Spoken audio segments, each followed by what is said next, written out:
you so much. Hi guys, nice to see you in person. As Allison said, we're like the after lunch, so we're gonna go like nice and easy, and we're gonna slide into it. But excited to be with both of you today. I think when we were talking about this session and we were talking about the study that we introduced this morning around the purchase funnel, we had a lot of lively discussion. Maybe just for everybody in this room, and I love what Brand Innovators said about just building community, a bunch of brand builders all together. Maybe you could just describe, maybe, Claire, I think lots of fans in the audience, sort of if you could just summarize, what you're all about, what you think your unique opportunities are, and then any just like top line thoughts about the ways that you're seeing purchasing behavior change. Sure, okay. Let's turn it on. Yeah. It worked. So Claire's, I'm sure none of you have heard of it. I don't see any earrings out there. Exactly. We have been around for 60 years and are the global leader in piercing and also the place for self-expression. And we are on this amazing journey. I joined Claire's about a year ago, and so it started right before my time, where we're moving really from a legacy retailer. I'm sure most of you have experienced us in a mall setting into more of a global brand. And so we have launched a CPG department or channel or however you guys call it in your different worlds. We also are growing on e-commerce and then just recently announced a huge expansion in Europe in retail locations. So really going through a huge brand transformation and becoming kind of the brand that I experienced as a youth, but for the next generation that doesn't really shop in the same way. So that was the first part of the question. Mm-hmm. What was the second and third part? Well, I think that, to summarize the first and second, I think, one of the things that we were talking about over lunch is Claire, for those of you who haven't been in a store recently, seems to be sort of leading the way in terms of trend spotting. And, how is it that you get that intel, to help drive that, knowing that it takes a minute to get that stuff in there? And then how are you using that to help understand what's driving kind of visits? I was sharing, recently I took my family on a vacation to Hawaii, we were talking about it. And so at the end of the trip, I asked my 9-year-old, what was your favorite part? Was it swimming with dolphins? Was it when we went to a luau? Was it when you got your sort of, flowers braided in your hair? And she said, my favorite part was actually when we went to Claire's in the Honolulu Mall. And so how do you... She's not a paid influencer. No! So how do you manage to deliver that? And then as you go into e-com, what are people doing? When they come to Claire's, what are they looking for and how are you delivering that? Yeah, so Claire's is the center for self-expression, and that with this generation, which we affectionately call Gen Alpha, so Gen Z and Alpha, that self-expression is much different to these two generations than it has ever been in the past. They're incredibly creative and like to be different than their peers in a way that probably wasn't normal for the rest of us growing up. And so for us, the way we learn and engage is we talk directly to them. We hand our platforms off to them. We really try to engage with them on a level that is one that they're driving and taking that feedback directly. The other thing is that another big player here is millennial parents. And what millennial parents are showing us is they want to be more connected to their kids than any other generation. So they're the first generation to see themselves as friends with their children. And they want to make sure that they're delivering on that promise to them. And so engaging those, they're giving us feedback from their kids and giving us engaging with us on what their kids' opinions are. I feel that too. I have little kids, and we launched in the Metaverse last year in a game called Shimmerville. I don't know how many of you guys are active on Roblox. I wasn't super active. I know a little bit about it. I have a 9-year-old son, and he had feedback for our team. He did, and I really tried, really hard, to convey that feedback to them. And I was like, I don't know what he was talking about. So I just handed it off to him, and he's like, here's what I want to say. You need to be able to speed up. You need all this other stuff. I don't really remember, but he had feedback. He's in a relationship with our brand, and he wants to make sure that we hear him and develop products for him. Like, they're very aware of a retailer and their role as a consumer. and we take that very seriously. And so we're fortunate enough to have that type of audience to speak with and drive so much of what we offer. That's such a great point, and we'll kind of extend that as we talk about your portfolio as well. But I think, one of the things that struck me when Margot was speaking this morning about the kind of Gen Z, which is, the acknowledgement that they feel that they're in a relationship with your brand, and then also having the ability to synthesize that information and to listen. So I think, before we would sort of say, oh, let's do a focus group, let's talk, all of those things, it was kind of singular, but it sounds now like, we need to create mechanisms to kind of get this continuous dialogue happening. So I think that really resonates with kind of what we heard from kind of Gen Z's expectations of, these modern brands, is that you can listen and you can adapt. Yeah, one thing I want to add to that, what is crazy, or what I really enjoy, is I feel like when I've worked with older demographics, like you do focus groups, and they're fine, but they feel a little stale, or you're not really sure about the audience that's always in there. This generation, on every level, these two generations are ready to engage, and they're totally aware, and so it is a constant feedback loop, and they are sharing their expectations, and it just feels more authentic as a marketer, that I'm getting very direct feedback on what they want and what they expect from the brand. So that's great. And so I think, we were talking about, so Claire's is crushing it in physical retail, and obviously expanding, but I think sometimes when we look at categories, we would say, oh, these kind of physical retail experiences are not as powerful potentially as some of these emerging channels, but I think Claire's has actually demonstrated that the power of a physical presence and a place for people to go. And I love what you said about also, you have a primary audience, but there's also this other influential audience, which is the millennial parent. And so, it's amazing that you've created this experience that meets both of their needs and then also creates moments between the two. So what a fascinating opportunity for a brand to not just be kind of targeting products in a specific audience, but instead creating an experience for two different stakeholders that are both really important to the ecosystem. But that's an incredible accomplishment, and best of luck in your kind of expansion into new markets. So if we go to Claire's for self-expression, shifting to you and Haleon. Again, many of you might not be familiar with Haleon as a brand, but maybe you want to describe what lives underneath the umbrella of Haleon, because I guarantee that those names will be familiar. Hi everyone. You know us by our brands, you may not know us by Haleon. You might have heard of GlaxoSmithKline. GlaxoSmithKline is the large pharma holding company, and they spun off Haleon almost exactly a year ago, July last year. And much like J&J just spun off Kenvue. So they do vaccines and pharma and then consumer healthcare. And in consumer healthcare is in large part the stuff you see when you go to Walgreens or CVS or Target, so Robitussin, Preparation H, if anyone is. Benefiber, Advil, Sensodyne, one of our big ones. Toothpaste, big oral health, big over the counter. I work at Haleon helping build the brand foundations for these brands. A lot of our marketers come from pharma, and as such, they're incredible, intelligent marketers, but they've been coached to be a little bit more risk averse. So I help, you got to make a creative leap at some point, so I help them build the foundations. And when we build the foundations, you're doing that benefit ladder thing where you're kind of like, here's what it is, here's what it does, here's how it makes you feel, and here's what you can accomplish in the world as a result of it through a benefit ladder. By the time we get to expression, it's a little unrealistic. So it's not, our brands aren't exactly self-expression brands. It's a little bit of that with Sensodyne. It's kind of like it's like the BMW of toothpaste. So very few people are like flexing their Robitussin. Right? So it's not really a self-expression brand. But you enjoy a very intimate relationship by way of retail. I mean, you have data, you have a constant. We enjoy a very intimate relationship because it's health, it's their body, and it's deeply meaningful to them, especially post-pandemic. So that's where our evolution is coming from, and that's the new level. I did a lot of musing on the collapse of the funnel, the piece that you sent me. And it is collapsing.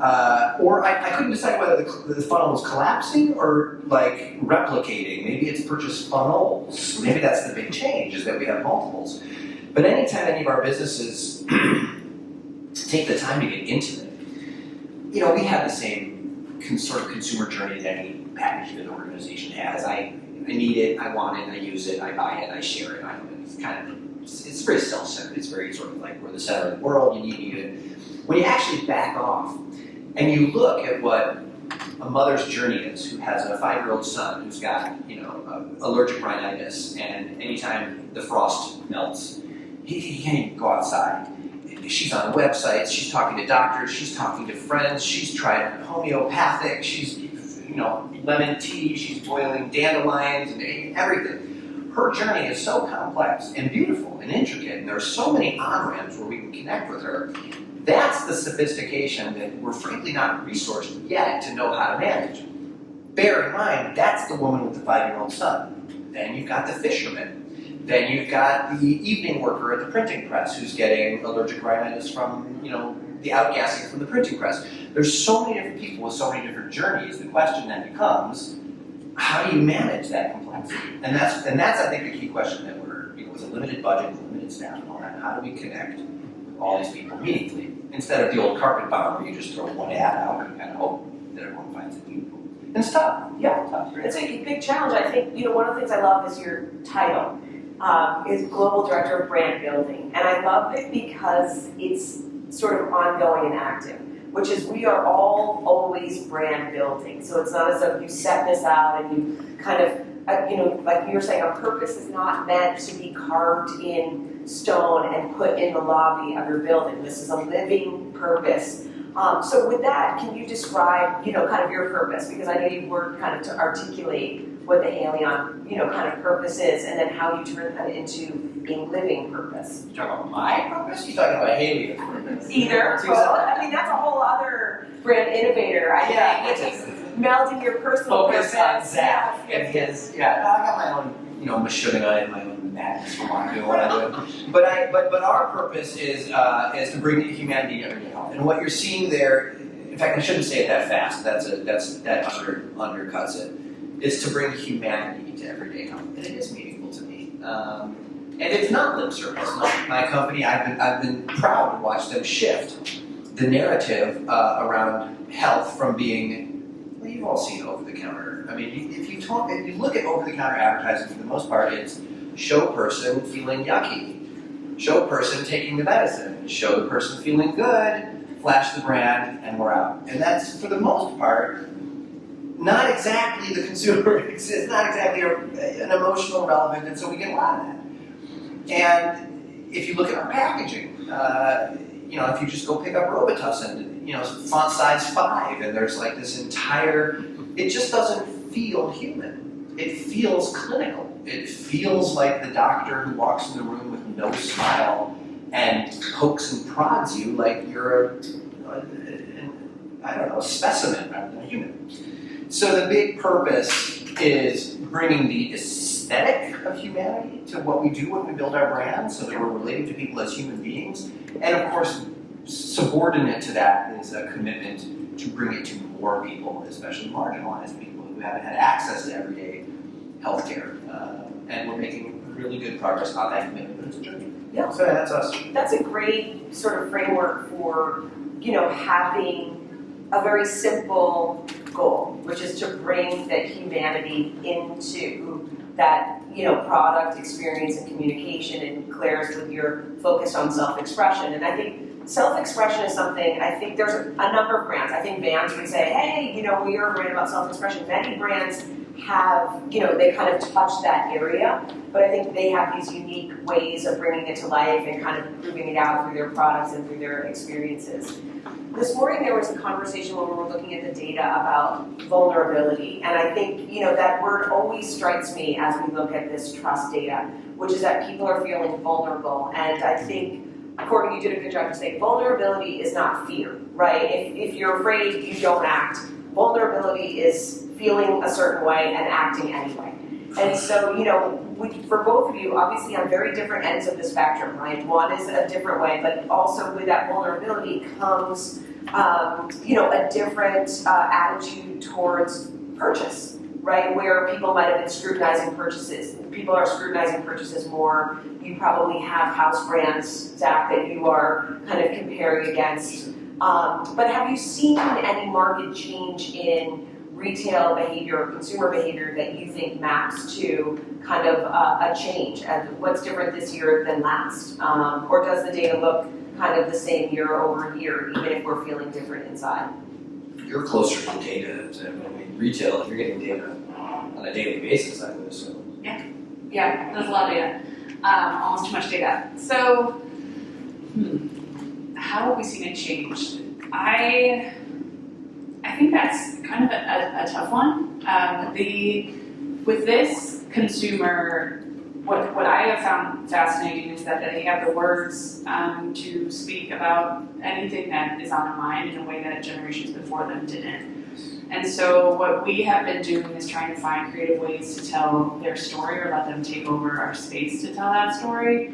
The way I've seen it change in purchasing behavior, and not in the last year, I would say this is longer term, is that in the past with Claire's, you would have, like, let's say a glam girl come in and buy glam stuff, and then you always know she's going to come in and get pink stuff, and that you can kind of put her in a box.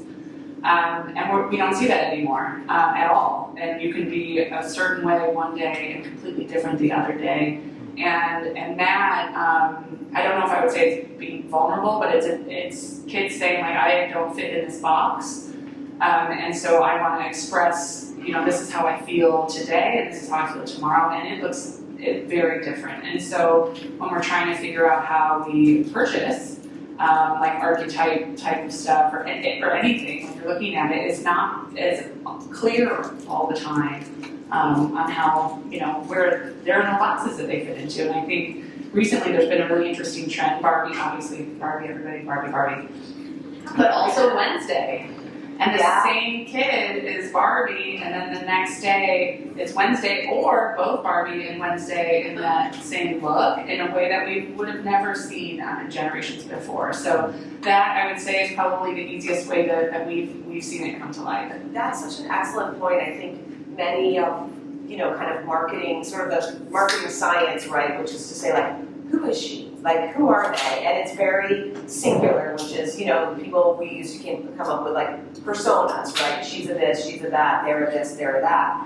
And so in a place where everyone is feeling more fluid, Barbie one day, Wednesday the next, that's why having an orientation around self-expression is so helpful, because Claire's actually facilitates that. You don't have, versus kind of being a singular thing. And I think that is something for all of us as marketers to take away, which is, and I think, we've seen that in the food and beverage space, which is there's room for everything, right? There's room for, there's treat moments, there's, functional moments, there's all of these different things. But I think, when we look at that trust data and that research and trying to understand how we can predict being able to meet a need. And I think what you're talking about there is a need, which is, and what a wonderful thing to be, which is a place that lets people try things on and try different things on. And I think, again, there would be many people that would be developing financial models or, what's your plan for fiscal year 24, that would want to say,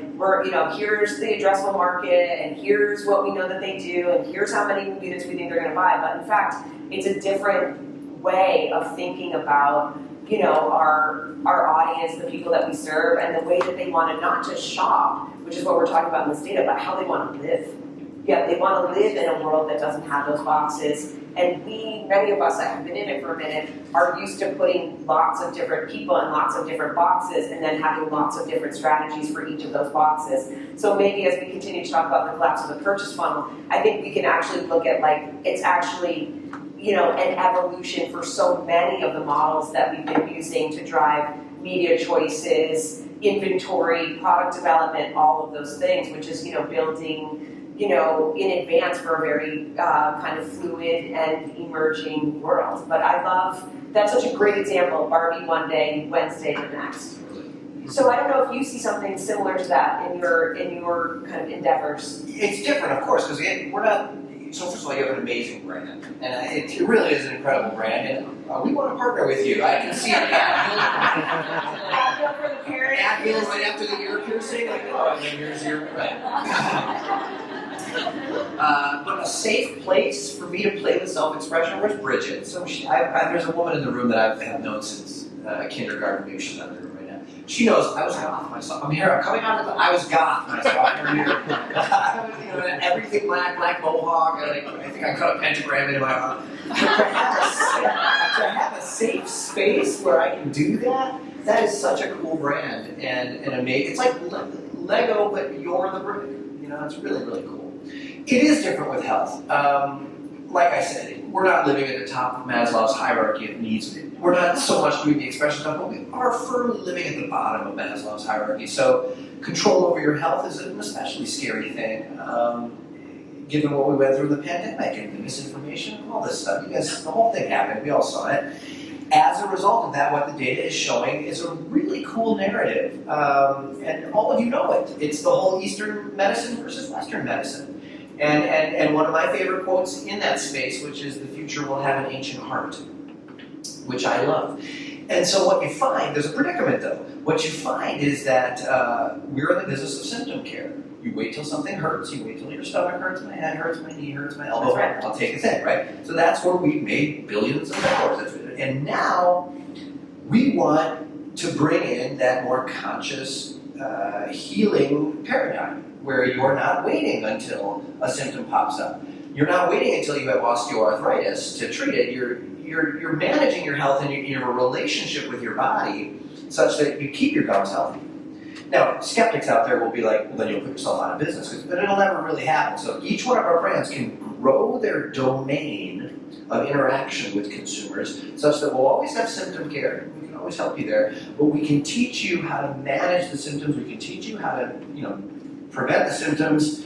And what you find is, though we parsed ourselves into categories, like this is gums, and this is upper digestive, and this is lower digestive, and this is, they're all related, because health is all related. What you eat, how you sleep, what you're thinking about, your level of stress, it's all related. Your gums are related to your digestion, it's related to everything. And so that, to me, is the incredible social and financial opportunity for Halion, because this sort of paternal relationship on doctors and dentists, where we look to them for all the answers and they tell us, has shifted. And it's an exchange of power, and people are taking their own health into their hands, and they're saying, maybe the way Carolyn eats food and digests gluten is different than the way I do. And maybe my doctor's a little insensitive to that, but I have anecdotal evidence that shows that my knees hurt when I have frosted flakes before I go to bed at night. And I keep doing it to myself, and I don't know why, but anyway. If I have that evidence, that empowers me to take better care of myself. So if our brands can help people have that relationship with their body and that relationship with their health, we've expanded the domain from symptom care to health care. And self-care, really is what we call it, self-care. That's awesome. Yeah, it's a whole new world But for the brands. I think that's the thing is, I think instinctively we know that it's a whole new world, right? And then the question is, what are the tools that we are all using to figure out how to navigate those worlds? Do we need new boxes? Do we need, kind of a different product mix? Do we need a fully different orientation to it? But Well, can I cut you off for 1 second? Yes, please. The pickle for us is, I don't know if you have this problem, the pickle for us is, it's very hard to monetize wellness. Because it's hard to sell eating less. It's hard to sell going to sleep earlier. It's hard to sell stretching in the morning it's hard to sell things that keep you healthy. So our brands have to find ways to create a business proposition out of that that's meaningful. And there are ways, but it's difficult. yeah, and it's a different game, right? And I think I keep going back, personally, I'm not just like pumping the Gen Z lab, although I'm like a huge proponent of what that is. But again, that's just a way to get sort of what you were talking about, which is this first-hand kind of verbatim feedback. But I think in terms of people participating, we were just having a conversation about a health brand, and essentially people want to also have a different role in discovery. They want to actively do their own research. When you were talking about the mom with the kid with allergies, what they're looking for is they want to explore, and then they want to kind of validate before those decisions. So I think one of the things that we were talking about, believe it or not, we come like all the way around, is actually search. What is the role that you can play from a content perspective that can help people on that wellness journey versus again, we're all, again, we've been talking for like 100 years about right message, right place, right time, right person, versus this idea that it's a longer process that allows people to consume information and then make some of their own decisions as a way of feeling control in a time where people are feeling vulnerable. So I think, again, even if you can say, listen, I don't really see vulnerability in people's purchasing behavior if you're looking at just like bringing that register. I think what we're seeing is potentially vulnerability expressed through potentially skepticism.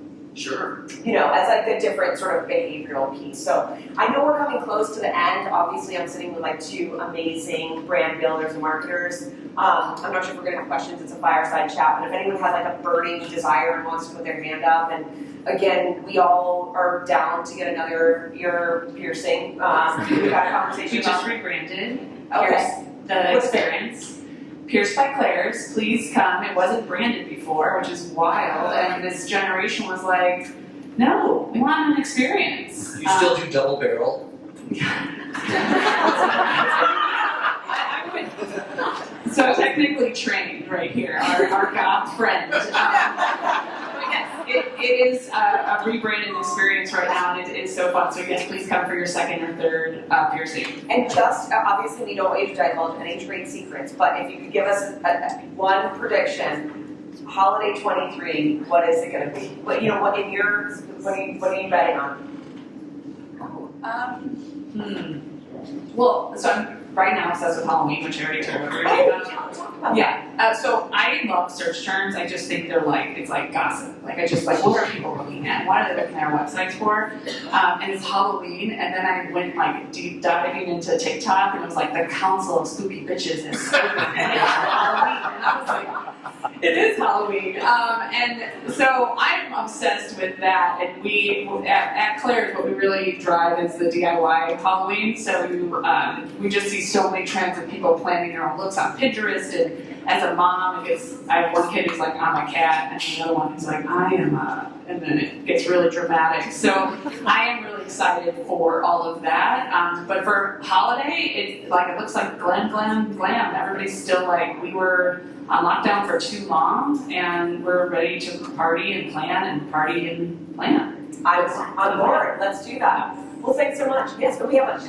Oh, I just had a question for Zach, which was, what role do you see e-commerce content playing in storytelling to your consumers, particularly in the way that you're talking about, where it's really hard to communicate a message about wellness versus benefit to the product? Yeah, so the question is the role of e-commerce content in building a relationship with people. I think we've barely stuck our toe in the water. I mean, I'm imagining a world. I work with my internal client. I work with the marketers quite a bit on science visualization. Like, for example, and I'll make it fast. Most Flowdays is doing well, but not as well as I think it should do, because I'm a huge Flownatic. I love it. It's like changed my. I don't get allergies anymore, so I just kind of want to shout from the rooftops, like, dude, this worked, right? But most people. First of all, most people kind of feel violated by showing it, so that's a little bit of a problem. But one of the issues is that no one really knows how fluticasone works. And so you go, you talk to your R&D people, and they're like the pocket protector people that kind of, right? And you say, what does this molecule do? And they're like, oh, it takes invading pathogens and free radicals that travel through your nose, and it surrounds them and fool your body into thinking that they're native particulates. And you're like, translation, it brings you into a peaceful, harmonious state of nature so that it's not invasive. Nobody knows that. So I think the perfect place to do that is at the buy consideration place right down there at Amazon. And then we should have like beautiful, it's either CGI, or if you're familiar with that famous Honda spot where they show the inner workings of a Honda car by like tinking a little whatever. Well, whatever we do, set the creatives loose on it, visualize our science in a way that people understand what this medicine does, and we're already like way ahead of the rest of the people that are still doing just problem solution advertising. And I think it belongs in e-commerce because that's where someone's thinking about it. I'm thinking about it, and then you kind of nudge them over by showing how awesome our science is. But don't forget, in China, that's literally their e-commerce site. That's the whole, what's it called? Weibo or something? What is it called? Someone's got it. WeChat, I think. It's basically e-commerce, and all their marketing happens there. So it's like their primary vehicle for building their relationship. So I think that that's just going to continue to happen. People will be buying stuff off TikTok, they'll be buying stuff off Threads or whatever. So yeah, I think it's a huge role.